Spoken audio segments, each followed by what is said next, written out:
I'm Kevin Kresge with FinishLineMultisport.com, and today I'm sitting next to two-time Ironman world champion Chris McCormack. First and foremost, congratulations on a great race, Chris. Thanks. It was a great day. Last time we sat down was 3 weeks ago, and I'm very, very, very happy with myself today. It was a wonderful race. Probably one of the best performances of my career. Very happy with the way the race went, the way I felt, my preparation, and yeah, you win a second world title. Can't complain.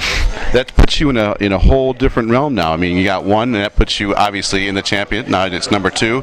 How are you feeling inside, knowing that you've done this twice now?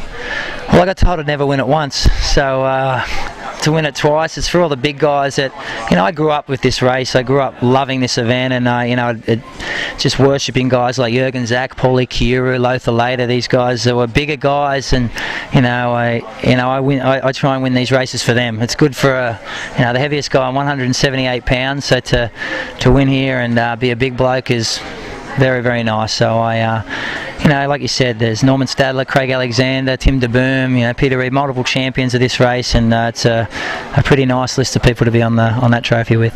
Why don't you take us through your day? Tell us about how you felt in your swim, how did you feel on your bike, and also how did you feel during the run? Because I noticed on the run a couple of times, I saw the head looking back.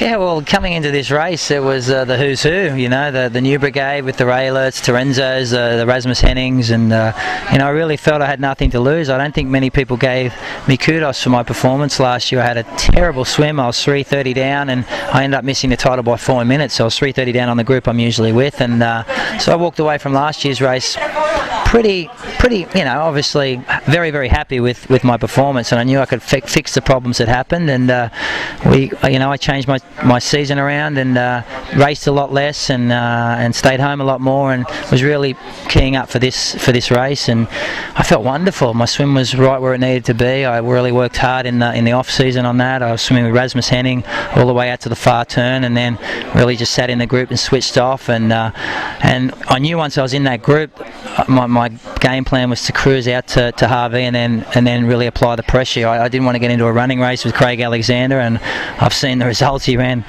super fast today, so did Pete Jacobs. So and I really tried all year to tell everybody we need to distance ourselves from those fast runners, and I think I annoyed Craig a bit, but obviously I wanted to win this race, and I'm glad a lot of the guys bought the bait, and they were prepared to push, and we got the winning gap coming out of Harvey, and I was able to distance myself from that group. We had 8.5 minutes on Crowe. When I saw that along a Leahy Drive, I knew that I was only dealing with the guys in my pack now, and the only one I was worried about was Andreas, but I felt good. I was just reeling off 6-minute miles and really trying to bait Andreas to close down, and I knew if he had to do that, he was going to have to duck under that 6-minute mile time, which pays dividends, which eats into your energy reserves late.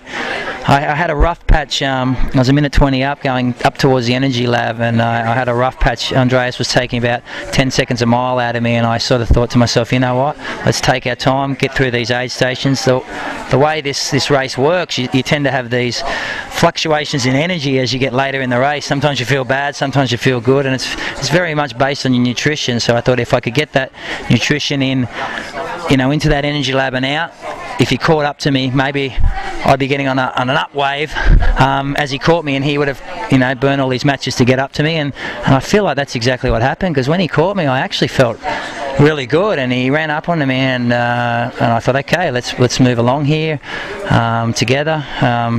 We didn't say much, and then about 2.5 miles from home, I turned to him and said, hey, no matter what happens here, best of luck. I shook his hand, and he said, thank you very much, you too. And I made a move on the hill. I gapped him a little bit and thought, wow, okay, don't panic, don't rush this. It's going to come down to a sprint.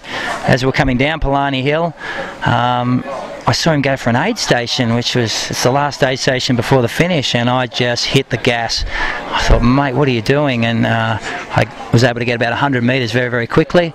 Then I panicked because I started to get stitches and had a bit of a rough patch along the flat section, and I kept looking back, and I had that 100 metres, and I was yelling at people, how far behind? And when I turned right on to go down, and you turn right onto a Leahy Drive, I looked back and saw I had about 150 metres there, and I knew I had it in the bag because I felt good, and geez, I absolutely ecstatic. It's one day, but it's a 12-month process, and it's not just me. Like, there's my family, there's my support staff, there's the people who believe in me, and it all culminates with this day. And it was very, very nice.